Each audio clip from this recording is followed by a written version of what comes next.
Welcome to Board Ghost, a story broadcast with games as the engine.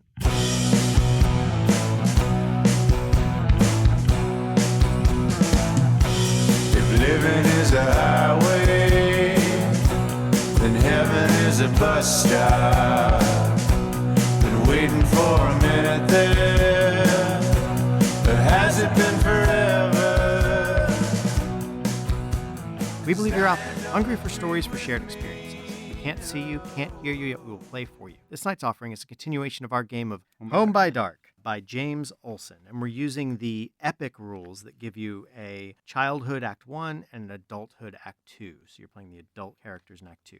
So I'm one of your humble players, John Holt. With me is Ken Breeze. And our returning guest, D. Gailey. All right, welcome back, Dee. Our setup again, we are in Beaumont, Mississippi. It is in the Mississippi Delta. We, as children, were in the 80s in the summer, and our secret was this ghost child that we called the Alligator Angel, who has the ability to possess inanimate objects and seems to have a fear that we haven't dealt with much yet of water. And we have a pursuer who is this baptism murderer who we've learned is named Peter Barker. He's Reverend Barker from the big town up the river. And he is looking to complete the ritual and maintain his secret, his ritual of baptizing who he kills, the child killer.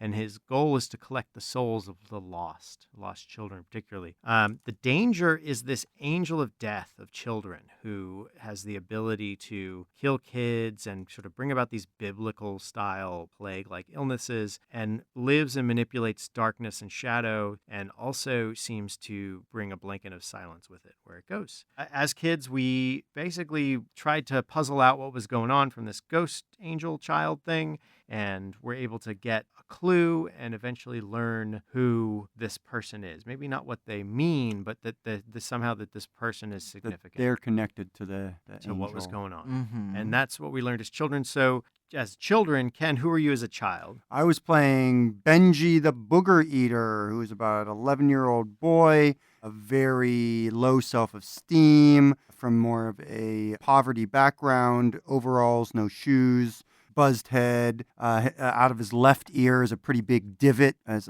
left earlobe, sun-tanned skin, very dark brown suntan. And I was playing Samantha Guppy Ford, who was a scrawny, stringy, small, little squeaky girl of 11 whose parents were pretty mean and potentially abusive, and whose younger sister died of this mysterious illness, and she just kind of was dealing with it. And I'm playing as a child, Rhonda, aka Ron. No one calls her Rhonda DeVokes. And she was a 13-year-old. She was pretty tall and skinny for her age, with a scraggly blonde ponytail, gap-toothed tomboy, just starting a little bit of boobage growing. But we don't talk about that. No. Nope. All right, so now we will tell you who our adult characters are. As we fast forward 2 decades into the future, we were in the 80s in Mississippi, and now we're in the mid-2000s, the aughts. So my character is now Benjamin the banker. Benjamin is, a working stiff.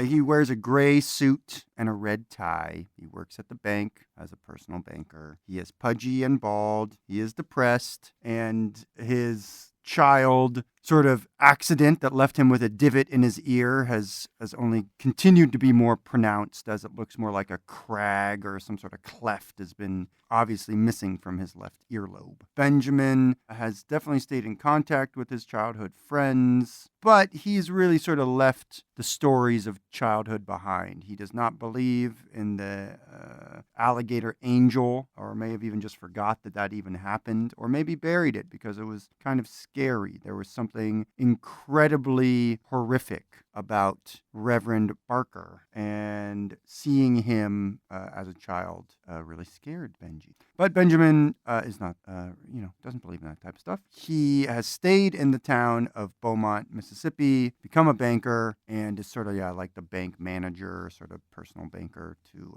the well-off in Beaumont. So I'm playing Sam Flowers, the mid-30s, mother married to Charles Flowers, Chucky. He works at a cannery, and she works at the local Piggly Wiggly. And she has 3 kids with her husband. And she's pretty sure that that he's been having an affair with the foreman, but she's just trying to get by, trying to make ends meet. All right, and I am playing Rhonda DeVox. As she got a little older, she took a bus right out of that Beaumont town Yep. down to Florida. She's become a Disney princess at that big Epcot theme park down there. And she sort of like hates her life now because this is sort of the antithesis of, how her identity growing up, kind of like this tomboy. But she sort of just like kind of fell into this job, and now she is a princess every day, surrounded by children. She doesn't really like her job too much. Yeah. Benjamin and Sam have stayed connected through their church affiliation, that though they might not be close, they at least have stayed in contact via that group. I'm not sure how we stay in touch with Ron. Do you have any ideas? MySpace. We're on Facebook or MySpace. Facebook, yeah, MySpace. Of course. Yeah, maybe we kind of like lost contact for a while, when Rhonda, left town and you guys kind of stayed home. We sort of like randomly found each other on Facebook or MySpace. And at first, Rhonda wasn't that interested, but kind of like, we've all seen each other's pictures and kind of like messaged a little bit. And recently we just sort of kind of set up like a group call once a month, kind of like call each other and just catch up. And for some reason, our lives are so different now, but we feel this sort of kinship that we need to like talk to each other. And I think we've set up that you're coming home for the 4th of July weekend. Yeah. So occasionally Rhonda does make it back to Beaumont, sort of begrudgingly. But she has a good relationship with her mom. Her mom was a single mom growing up, sort of a tomboy like her. So she tries to make it back every once in a while. Yeah, I get the sense that we all take sort of solace in each other, where Ron is able to sort of talk about how much she hates her job and sort of her lot down in Florida. I don't know if Sam has talked explicitly about her husband's infidelities, but at least she has people who she would listen if that's something she didn't want to talk about. And for Benjamin, I get the sense that it's very comforting to him to be able to speak with old friends and not have them really expect anything more from him than to just be the sort of person he is in some ways. Though he, I think, sort of puts on this veneer of professionalism and sort of like tries to use his how much money he makes and stuff like that to make him feel better about himself. And so he talks. Not all. He definitely.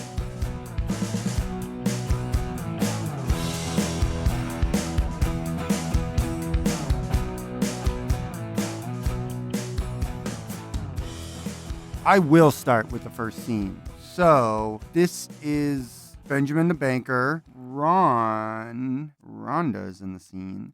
This is at my home. Are you driving there in like a rented car, or are you taking the bus, or? Yeah, I think she rents a car. Yeah. She gets paid pretty well. Disney princesses do pretty good. Yeah. And, even if she hates her job. Even if, that's probably the reason why she's. Well, anyways. Sticking it. So out. yeah. So you come to my like I bought my too big house. Like the house is too big for me. Mm-hmm. So it's sort of like odd and quiet. It isn't really filled with a lot of furniture. Though I filled like the spaces that I use most often. Mm-hmm. So we're not even like I welcome you and it's super nice to see you and you come in, but we're like sitting at like a kitchen counter and I like made you just a grilled cheese sandwich. Uh-huh. Like I'm a total bachelor.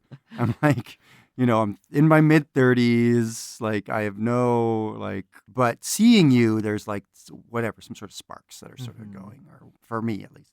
The question that I'm asking is does the secret's presence become known to us once again? I'm saying, well, I mean, you make those kids so happy, though.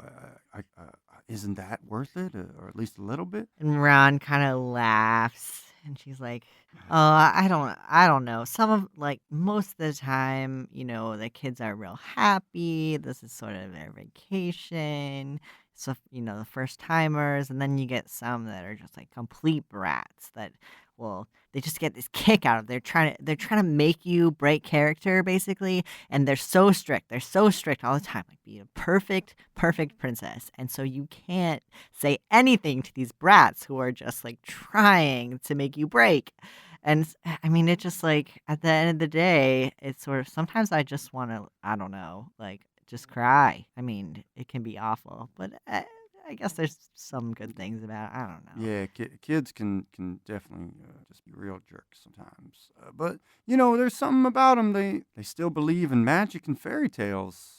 I mean, they must be asking you to work your princess magics all the time. Yeah, and I guess there's a little something like to being a princess, right? Like when I'm like at that buffet and those kids got their Mickey mac and cheese, and you come up to them and I'm like, hey, Well, it's uh, about making that money, so I'm glad that you're sticking with it. yeah. I mean, talk about money. Like, look at your deluxe digs, Benji.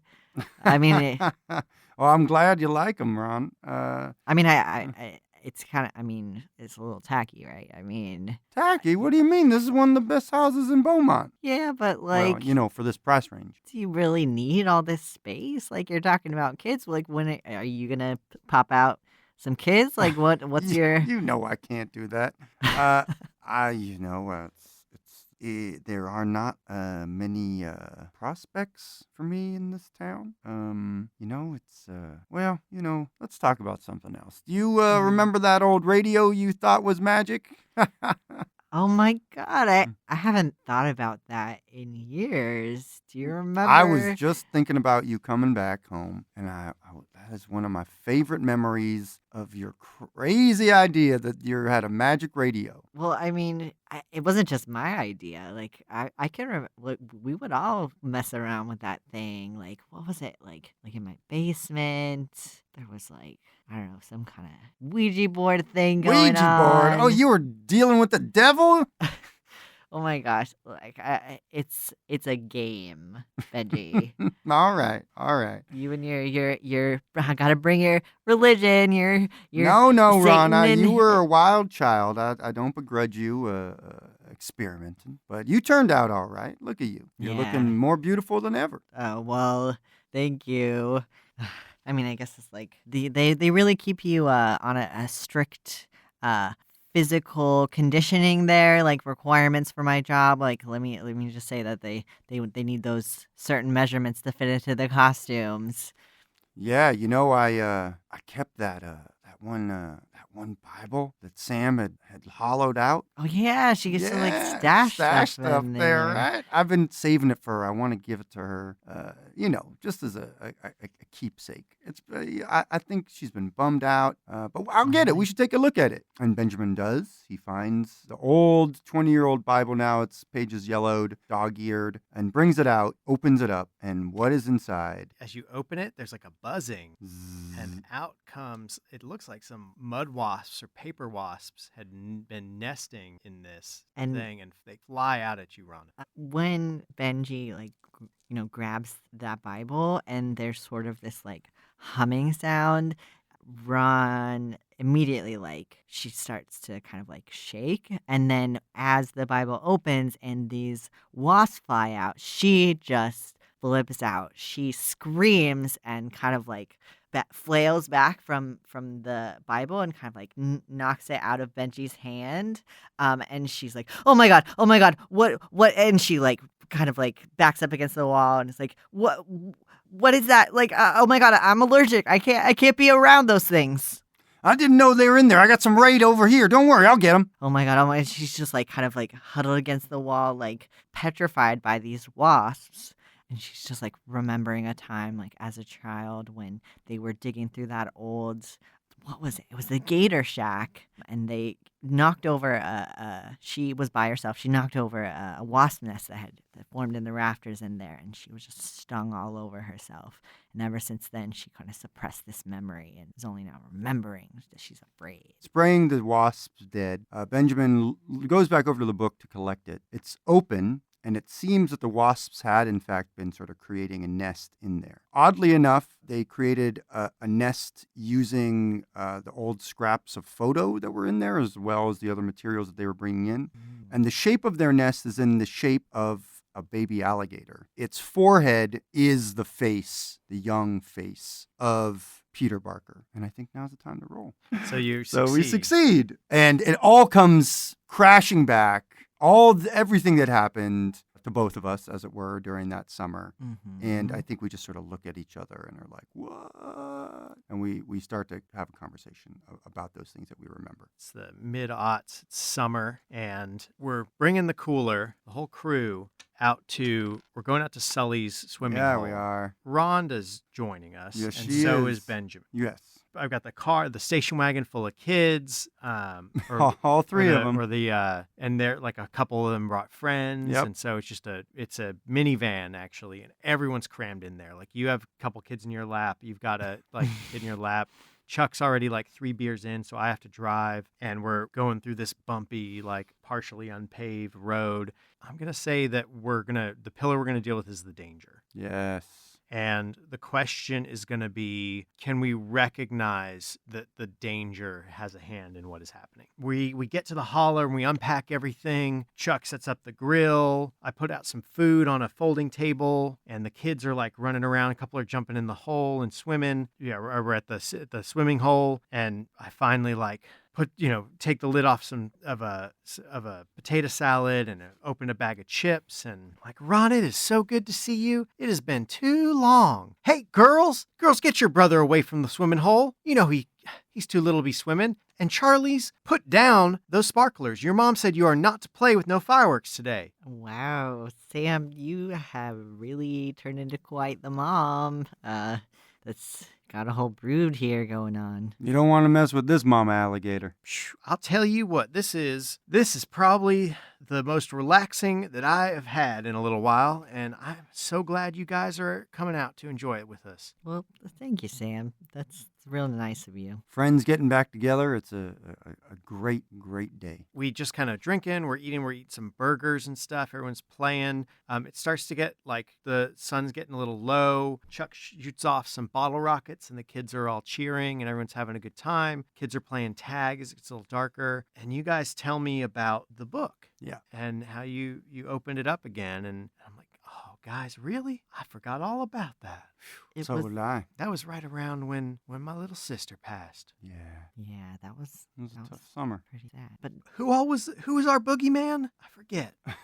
Remember we had after all that whole thing, there was like somebody, we were like, he's the boogeyman. What was his name? I mean, what was his name? Uh, That was, I mean, Benji, did you tell Sam He was about? he was at the church in the big town. He retired maybe 10, 15 years back. yeah, it's Reverend there. Barker. Barker was his name. That's him. Yeah. That's him. Yep. He we settled. thought He we thought settled the near Reverend. here. Oh yeah. Oh my god. Yeah, he's got a little house. Oh, that's That's- good. It's real nice. I mean, that's so creepy, Sam. I mean, like that. What? He lives. He's just an old man. Yeah, but I mean, Benji, did you tell Sam what happened earlier with the wasps? That like I can't be the only person who thought there that were, was creepy. some old wasps got into the book and made a little, just a little nest. That picture though, that was him. That was Oh yeah, the guy that you're talking about. This Reverend Barker. That's right.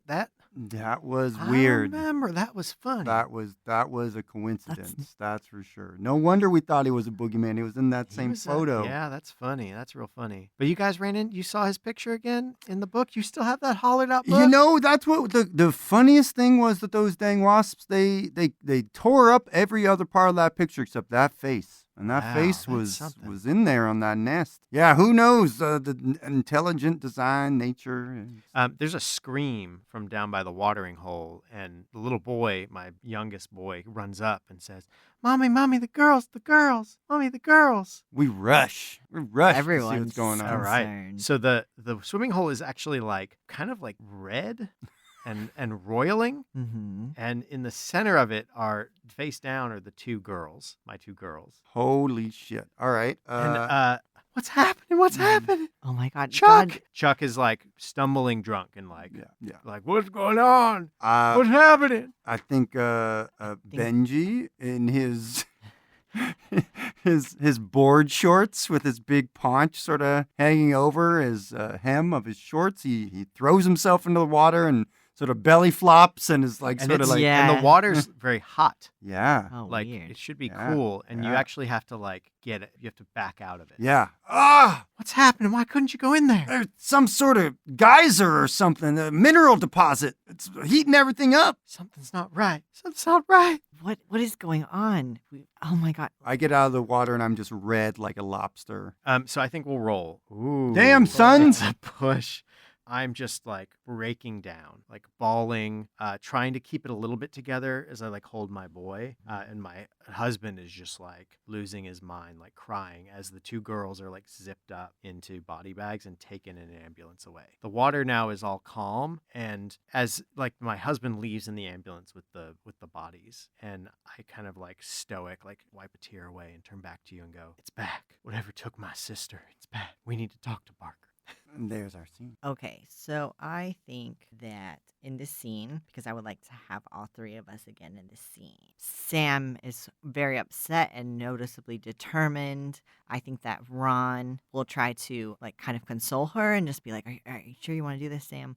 But they have all three agreed to go to try and confront and see this Reverend Barker. That's right. So I think that the question will be, will we discover the connection between the pursuer and the deaths of these children? I guess we could be at his house. I think it seemed like Sam and Benji knew where this person lives. Sam is sort of like she is just completely determined. She is upset. She's angry. She's also insecure in this scene. Wait. Ron's insecurity is puberty. It's puberty. She's very Yeah. insecure about her puberty. And especially her period and menstruation. Menstruations. So I guess that's going to come up at some point in this scene somehow. Sam is super upset, completely blinded by her rage and horror over these events. And I think that Rhonda and Benji are kind of like going along with her. She's the one leading the charge to go to this Reverend Barker's house. So like we drive right over there in the minivan. Like I have my kid still in my arms as we like knock on the door. Yeah, and so Sam like bangs on the door almost. And Ron is sort of like, I don't know if this is a good idea.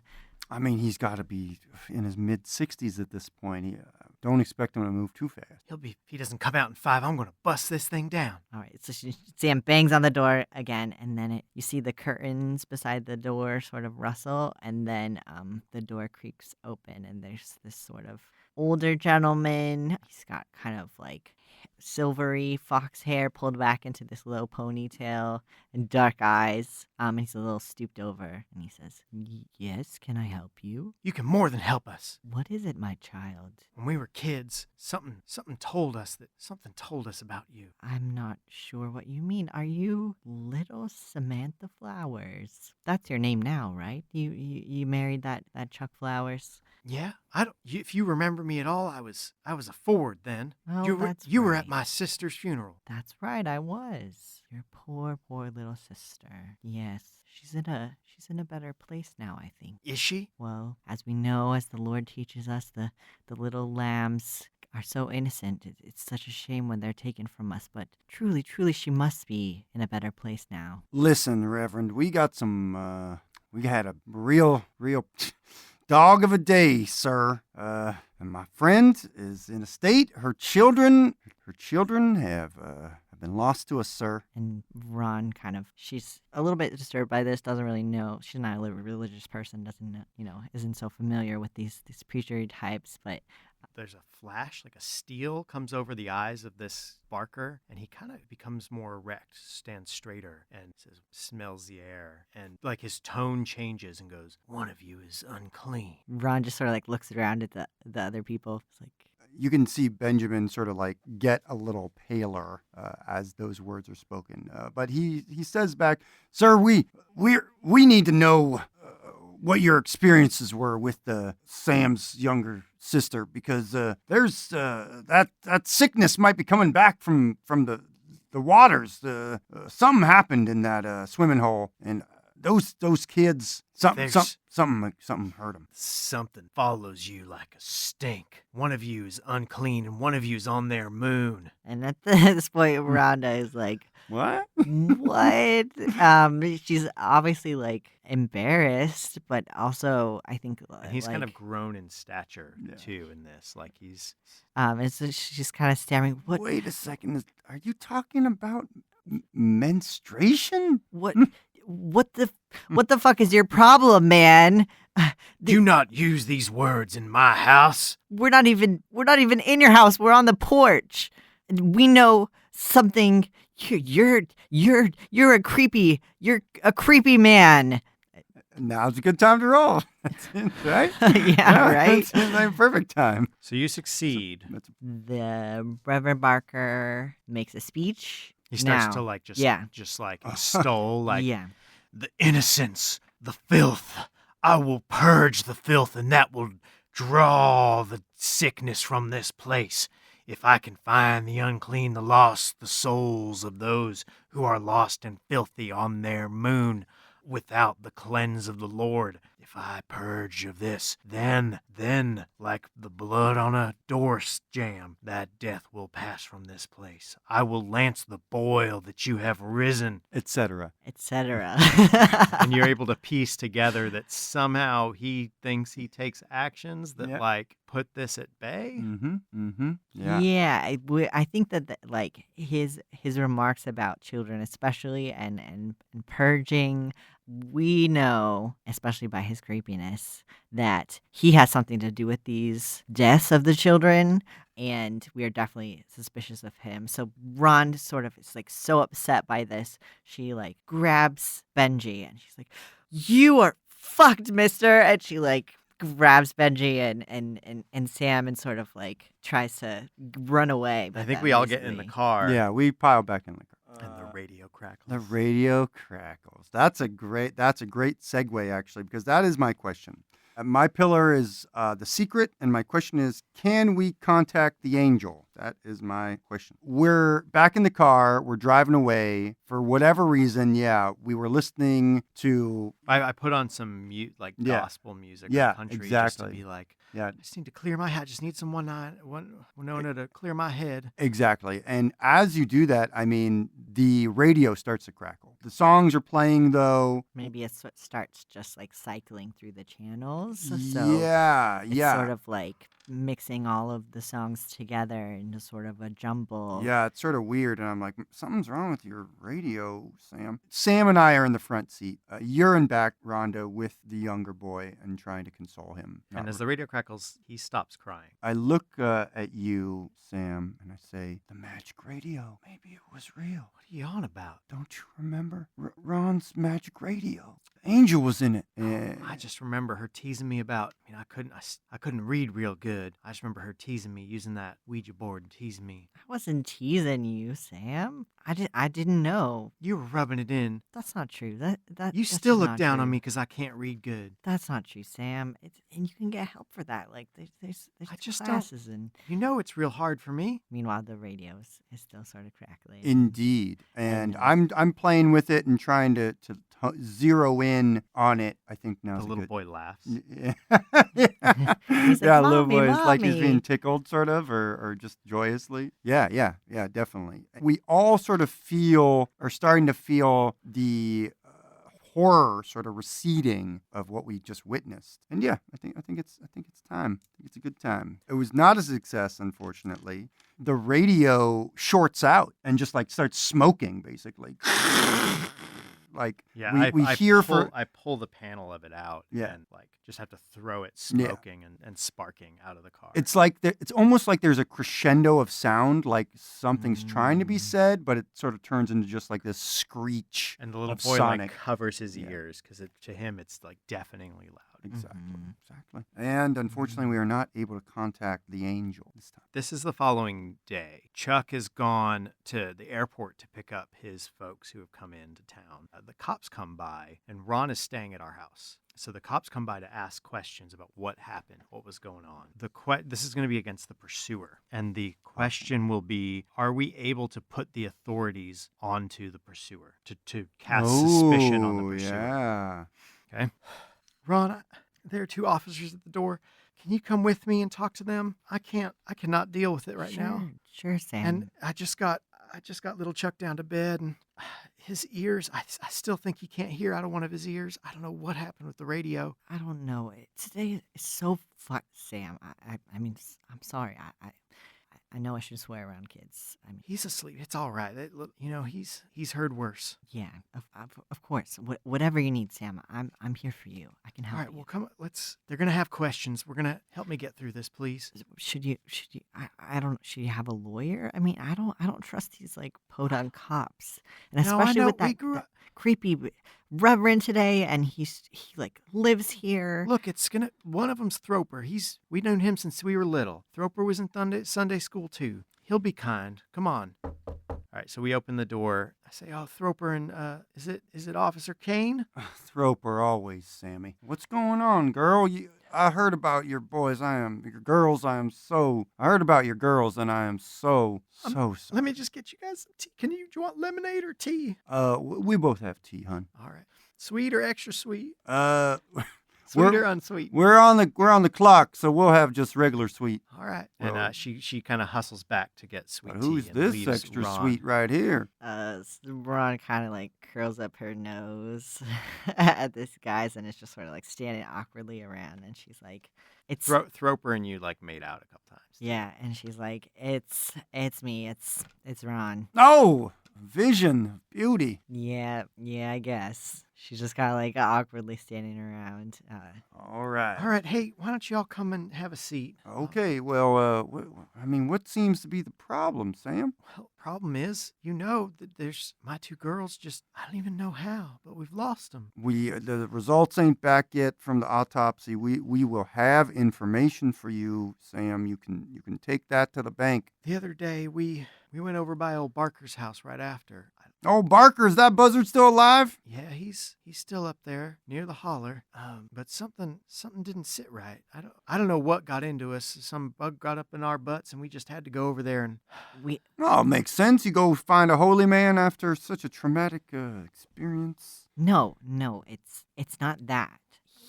There's something off about him. I mean, we've known this. He's been around since we were kids, right? Like, and even before that, like, Yeah, he's from this town originally. but he's always been weird. Throper, he was. Oh, he's a good prodigal son. Come back to town. He left and made his fortune, and I just feel like darkness follows where that man goes. And doesn't he? Dark? Yeah, like, and he's real fucking weird. Like, we just went over there to talk to him, and he starts like just yelling at us and calling us names. He's got this weird thing with kids. He was saying all kinds of stuff about, I don't know, fucked up like religious stuff and kids. This is when the other cop for the first time Yeah. speaks up and says, "So what exactly did he say?" I mean, I don't know. It was crazy shit. I can't. I was upset. He was saying disgusting things about me and talking about children. I don't. Sam, can you remember specifically what he said? All right, so we're gonna roll here. I think. Yep. That's bad. that is bad news. Um, that is bad so- news. The one we actually like start to tell them like some of the specific phrases that he was Yep. using, like the thing and like all this stuff. Lancing like a boil, And the one cop, purging the yeah, he's like, unclean. Thrope, that sounds real familiar. I'm pretty sure there's a Thrope's like, no. These ladies are hysterical. They've been going through a lot of stuff. This is real hard. Man, little gup. I don't know how you even up and about right now. You are something else. Look, ladies, I'm so sorry. We're supposed to come by. It's a matter of procedure. You just put Barker out of your mind. He's just an old man. You are upset. You leave him be. And, I'll see you when we get more news. All right? You get some rest. And Ron, real good seeing you. Sorry it was under these circumstances. Come on there, Kane. This junior officer is sort of led out and is looking back at us like, there was something there. He almost had like something. It's just an Almost had unsatisfying it. scene. Almost had it. It's going to be Ron and Benjamin in this scene. I think that Sam is pretty upset after this confrontation and she has to deal with her kids. But Ron is fired up and she wants to go find some dirt on this guy. And the question is going to be, can Ron and Benjamin find evidence to prove a connection between the pursuer and the foul deeds that are happening. I think we need the old gator hunting shack. Yes, old gator hunting shack. That's where it began. Mm-hmm. Perhaps that's where we'll end. Evidence. Yes. Evidence. We are looking for evidence. Ron has convinced Benji to accompany her. What time of day or night is this? The same day, immediately after the police left. Like Ben kind of comes back and I'm Yeah. inconsolable. I Yep. stay with the boy. Chuck comes home. I'm with my parents. So it's like you guys are kind of on the outs. Yep. Of Yeah. the scene a little bit. Yeah, Like it's it's a family thing, it's a and, family and thing. we're close friends, but we're not family. So we decide it's like afternoon. I think it's like evening. evening. Sweet, I have a Yeah. flashlight. I haven't been to this shack in years, Ron. This is where we've got to go. Do you remember? part of the roof's caved in. Yeah, too. look. Oh God, this place. It's fucking creepy, man. But I swear, there's something I remember. It was me and you, and I remember us being here, and there was something that you found. Something we just gotta look around and see what we can find. We found tons of weird junk in this shack I know, man. Like you remember, there's like that summer. Yeah, I remember that summer. I'll never forget. I really struggled with not being baptized like the rest of y'all. And I know, we went that one time down to the river when we were kids, but that doesn't count. Not for real. I don't know. And I just never actually had it done. What I found in there was I didn't realize it at the time, it was a baptismal font. Oh, It might be still be in there. Who knows? It might even be worth some money, actually. Yeah, man. I remember. Like I mean, I'm sorry. I can't wrap my head around this religious stuff. I mean, I know it's important to you, and you were embarrassed as a kid about it, but we gotta check this thing out. All right, I'm with you, Ron. So Let's check it out. they take Rhonda's rental car and kind of like drive it into the swampy property around. She kind of like have to stop a ways away because it's pretty swampy over here, and she's got her headlights on and sort of like casting a glow over the caved in roof of the shack, and they go up to the door. The door is just it's sort of swelled, so it's sort of we have to Mm-hmm. really push on it to really get it open, and it really takes me with all my like 270 pounds of my body to like throw it against this door to sort of break it open finally. And I stumble in and sort of fall down on my chest and sort of skid on my chin on the pavement of the shack. Flashlight goes flying and spinning around, casting shadows everywhere. Mhm. Benji, or Benjamin now, as he falls, like knocks over a big pile of tools and all these tall, skinny poles that are standing up. A couple of them happen to be fishing poles. Oh, good. So As my fear comes out of fishing hooks that are going to pierce my flesh. As the fishing rods start to rain down upon me, I just have a panic attack. And I'm on the ground. These fishing rods are raining down on me. And I say, don't let it get in my eye. Don't let it get in my eye. No. And Ron kind of like rushes over to you, and she's trying to pull the fishing poles off you. She's like, "It's okay. It's okay, Benji. You're gonna be okay. It's just some fishing poles. You're fine." No. She's And like, my hand goes to my ear. And I say, my paw once caught me. And, I just don't like to fish. I don't like fishing hooks. "It's all right. They're gone now." She shoves the fishing poles over in a corner. And they knock over some like old jars and some like pots like that had caught some rainwater, Mm-hmm. and those start to like spill across the floor. This water. This place is so nasty. Like, did you see where that flashlight went? Let's just try and look around and get out of here. All right, let's take a look. I find the flashlight. The water, as it's spreading over the floor, it seems to be finding these sort of creases in the cement of the ground that we had not noticed before because of all the debris and the dust here. Mm-hmm. That's And sort there's of like weird. a dripping sound. Yeah, like they're dripping below. Super creepy. Maybe now's the time to make our roll. You guys try to like you do recognize that something's there. Yeah. and you're Mhm. Yeah, like- exactly. We and you find s- something. You start like trying to find something. There's a subfloor. Mm-hmm. And you're like, we Right. got to be able to get to the subfloor somehow. So you look around for like something that will bust through the floor. Mm-hmm. And you, Ron, like just pull, like you've tried, like you're breaking fishing poles, you're breaking like it just nothing's working. So you just grab, like you pull a board out of the wall Mm-hmm. and like smash it on the floor, Mm-hmm. and it actually cracks cracks the floor, and you like hear like a thump, like a hollow sort of concrete bell. Mhm. But then the like whatever you pulled out to undermine the structural integrity of the Mhm. shed, Mhm. and so now it's starting to collapse. It's around. collapsing. As we escape, though, I think the thing that we notice is that the baptismal font that we came looking for is not here anymore. Hmm. But the whole shed sort of falls in onto this And we depression. barely get out into the headlights of the car as the shed collapses. That's right. But All we're going to right. go into our confrontation now. And so we can kind of say like who's dealing with what. I feel like my 3 die should go against the pursuer. Yeah, I feel like Ron now sort of has this like even more personal vendetta against the pursuer. And I think that Sam is a little broader. Yeah, And the danger has been the thing hounding her Yeah. and her family. definitely. So she's a little Killed her, separate. From killed her that. sister, killed her daughters. All right, we'll go for it. Then we're throwing all of our secret energy mojo into fighting the pursuer. We've got 8 good die versus 10 bad die, which means Ron and Ben are putting their energy, as it were, into defeating the pursuer, whereas Sam is throwing her energy, her 3 die, against the danger, which has 4 die. So that'll be an interesting contest as well. Okay. Why don't you guys roll off the pursuer first? Okay, Figure out where we're going to be for that. we pushed. Pursuer fails at its goal and the secret disappears during the final confrontation. The danger won. The danger comes to fruition, fully manifesting itself. Oh, Whoa. good. Let's set The other set of headlights pulls up and out steps Barker. Yes. He's got a pitcher of water in one hand and a claw hammer in the other. Mm-hmm. Maybe his trunk is full of manicure, pedicure materials Sure.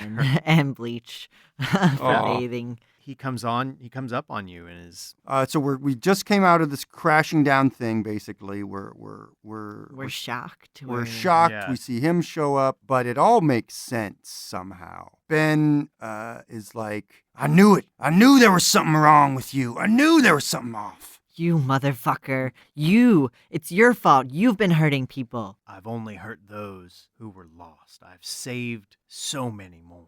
Our car's radio comes on. The headlights start flashing almost staccato. And the radio, it's almost like it's putting these different songs together. It's like, no, not true. Yeah, and he starts to be like, what? What devilry? The angel's back. This is madness. So that's when I think the way this kind of culminates is you Yeah. guys rush him. Yep. And like, because he's kind of confused. in Yeah. this moment. Right. I grab up a fishing rod. Hmm. Yeah. I rush him with the fishing rod. And I think Braun is just like so incensed by this guy. She just kind of like shoves him, and he falls down into sort of the swampy muck, Near and the he shack. drops his pitcher of water. yeah, he comes up out of that too and stumbles like basically you tussle and back and forth and the radio's kind of like singing stuff. And I think that like he's trying to tell you that no, what he was doing was for everyone's benefit. And that he like if they stop him now, if he's not able to clean things, it'll only get worse. And you continue to tussle. Yeah, I denounce him as a child murderer. And I say, no servant of the Lord would do what you have done. That's probably too when he probably gets one over on one of you and is like about to like claw him. hammer. When I the- think when the Pudgy Benjamin. Yeah. and that's when the car like his car starts itself and like rolls towards him. Yeah. And like Mhm. just hits him and Yeah. continue Yeah. on into the shack's like Yeah. thing and crash into the sub basement there. Yeah. Mhm. And then the lights go out and the music stops. And he disappeared from view, crushed under the car. Yes. From that pit though, like Yeah. it's From like that pit, like a an angel of death arises yeah, like a a shadow. wall of Yeah. like black silence. Like as those lights, the lights of your car Ooh. dim and darken too. So even the flashlight dims and darkens, and you both like there's a howling wind, and you try to scream. We are above it. clinging to each Yeah. other, like I think. Yes, and just But you like- can't Terrified. hear each other because even Yeah, though we're there's, like a howling in yelling your ears, and we there's can't no hear other each sound. other. Mhm. And this like shadow rushes towards town. As it comes around us, like we're kind of screaming into each other's faces, and the sound disappears, and everything for us is black as this cloud like surrounds us Mhm. and then moves away from us. Yeah, and it continues on like into town where it's just like Mhm. blackout condition. It just sweeps across the town and it's all darkness. And then you see like in this little house where this family are like huddled around each other, it's darkness. And upstairs, there's like a little boy, like his face illuminated with the nightlight. It's like Sam's child, Yep. and that nightlight Little winks Chuck. out. And then I think too that sort of fades to black, and then you sort of pan out to see the as you were Like a mentioning, global like view. the town like just blackening, and then you just hear like from underwater sort of like these muffled screams like come out from across the town as like just wherever the blackness goes, like children are murdered. For Benjamin, he honestly, I think that he quits his job and that he goes to seminary and becomes a pastor. And like that's his life, is like preaching the word of God and trying to bring light and the positivity or at least the magic of angels back into the world. Sam and Chuck bury Chuck Jr. And after some counseling, a few years, some substance abuse issues, they try again to have kids. And much like a lot of the women in Beaumont and the surrounding towns, they don't know if it was an industrial accident or what, but she's unable to bear children now. She's had once kind of like they had talked about other kids, and maybe it was the drugs she's using, but she just kind of lives her life out with no children, just thinking on the children that she once had, and Cursing Ends God. her days. just counts her days. They kind of grow. Chuck and her continue to find solace in their faith, and that's really what they kind of like lose themselves in, and they just kind of go day by day, get by. I think that Ron is completely traumatized by this experience, especially since she doesn't really have a rational explanation for it, right? Like, she didn't come from a religious background. She doesn't have any of this angel of death mythology to fall back on. And so she just cannot reconcile her life, her job, working in a place filled with children. She quits her job, falls deep into the bottle of alcoholism, and she never really recovers from this, like becomes sort of homeless, sort of disappears maybe about 10 years later. It's not really heard of again, never updates her MySpace status, and just sort of disappears.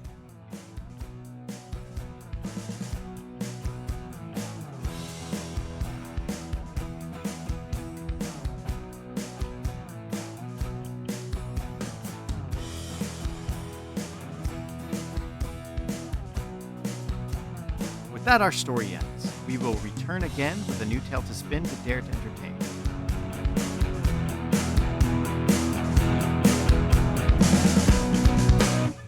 I was one of your players, John Holt. You can find me on Twitter at Lord Joho and on Instagram at board_ghost. And you can check out my media review podcast at newtoyoushow.com. And you can check out my book review podcast that will launch on October 23rd at woundandstab.com. Ken, where can people find you? You can find me, Ken Breeze, on Twitter and Instagram at Berlingsbeard, Berlings Beard. Also, my website of the same name. Check me out. I'm a concierge DM in the New York City area, and I'm doing Twitch streams on Wednesday night for D&D. I'm also going to be at PAX Unplugged in Philly, November the 17th through the 19th. So if you're going to be there, drop me a line and we can say hi. All right. And Dee, where can people find you? People can find me on Twitter sometimes at MXNURD, and that's about it. Well, thanks for being on the show, Thanks, Dee. Dee. It was good Thanks. playing this Friend game. of the show. Yeah. Spooky times. Yeah. Spooky, scary.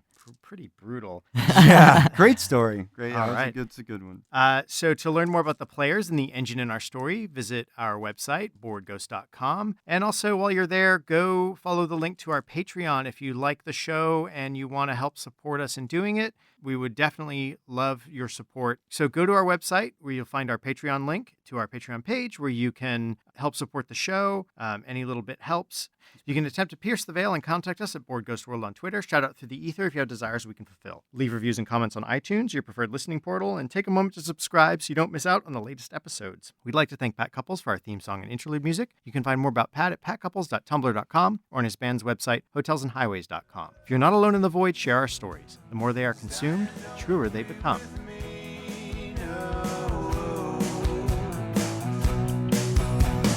Dying, don't agree with me.